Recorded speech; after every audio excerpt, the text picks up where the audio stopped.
രാജഭരണ കാലഘട്ടത്തിൽ രാജാക്കന്മാർ ചെയ്ത നല്ല കാര്യങ്ങൾ മാത്രം രേഖകളിലും ചരിത്രത്തിലും ഇടം പിടിച്ചു. രാജാക്കന്മാരുടെ മോശമായ കാര്യങ്ങൾ ചരിത്രേടുകളിലോ രേഖകളിലോ വന്നാൽ കഴുത്തിന് മുകളിൽ തല കാണില്ലായിരുന്നു. അതുകൊണ്ട് തന്നെയായിരിക്കണം പല നിഗൂഢ കഥകളും ജനങ്ങൾ ഇന്നും അറിയാതെ ഇരുളിൽ തന്നെ കിടക്കുന്നത്. അതുപോലെ ഒരു കഥയാണ് കോയിക്കൽ കൊട്ടാരത്തിലെ ഒരു പ്രണയ കൊലപാതകത്തിൻ്റെ കഥ. 16-ാം നൂറ്റാണ്ടിൽ വേണാട് രാജവംശത്തിലെ അംഗമായ ഉമയമ്മ റാണിക്ക് വേണ്ടി പണിതതാണ് തിരുവനന്തപുരം നെടുമങ്ങാട് എന്ന പ്രദേശത്തെ കോയിക്കൽ കൊട്ടാരം. കഥയുടെ തുടക്കം പ്രണയമാണ്. റാണിയുടെ സഹോദരിയായ തങ്കച്ചി തമ്പുരാട്ടിയും സേനാനായകനുമായ മല്ലൻ തമ്പുരാനുമായി പ്രണയത്തിലായിരുന്നു.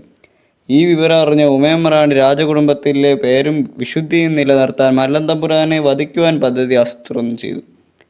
കോട്ടയം കേരളവർമ്മയുടെ സഹായം മൂലം മല്ലൻ തമ്പുരാനെ കൊട്ടാരത്തിൽ വിളിച്ചു വരുത്തി തല വെട്ടി മാറ്റുകയായിരുന്നു.